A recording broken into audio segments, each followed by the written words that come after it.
আসন্ন টি-20 বিশ্বকাপে তরুণ ক্রিকেটারদের উপর ভরসা রেখেছে বিসিবি। এদের মধ্যে প্রথমবারের মতো টি-20 বিশ্বকাপে খেলতে যাচ্ছেন ৬ জন নতুন ক্রিকেটার। বিশ্বকাপে তরুণ ক্রিকেটাররা ভালো করবে বলে বিশ্বাস করেন আন্তর্জাতিক ক্রিকেট বিশ্লেষক শামীম আশরাফ চৌধুরী। সাজ্জাদ সাজুর প্রতিবেদন।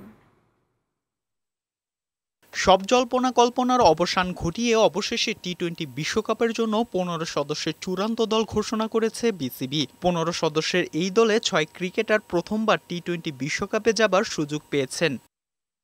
এদের মধ্যে আছেন তানজিদ তামিম, তাহিদ হৃদয়, জাকের আলী, তানভীর ইসলাম, রিশাদ হোসেন ও তানজিম সাকিব। তানজিদ তামিম, তাহিদ হৃদয় ও তানজিম সাকিব গত ওয়ানডে বিশ্বকাপে খেলেছেন, আর জাকের আলী, তানভীর ইসলাম ও রিশাদ হোসেন দেশের জার্সিতে প্রথম এমন টুর্নামেন্টে অংশ নেবে। মূলত টি-20 বিশ্বকাপে এবার ওপেনিংয়ের মূল দায়িত্ব থাকবে তানজিদ তামিমের উপর।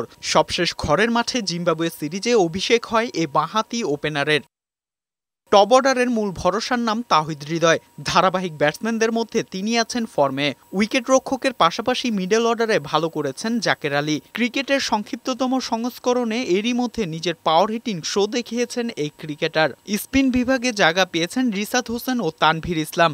এছাড়া তাসকিন শরীফুল, মোস্তাফিজের সাথে চতুর্থ পেস বোলার হিসেবে সুযোগ পেয়েছেন তানজিম সাকিব। তরুণ এই ক্রিকেটাররা ব্যাট বলে বিশ্বকাপে জ্বলে উঠবে বলে মনে করেন আন্তর্জাতিক ক্রিকেট বিশ্লেষক শামীম আশরাফ চৌধুরী। ব্যাটারদের খেলা টি-20, সেই জায়গায় যদি বড় রান না করতে পারে, আমরা দেখছি ১৫০-এ পৌঁছতে পারছে না এটা দল জিম্বাবুয়ের বিরুদ্ধে, সেই জায়গায় অনেক অনেক চিন্তার ব্যাপার আছে এবং এটা থেকে বের হয়ে আসতে হলে আমার মনে হয় মাইন্ডসেটটা একটু পরিবর্তন করতে হবে। সাজ্জাদ সাজু, বৈশাখী সংবাদ, ঢাকা।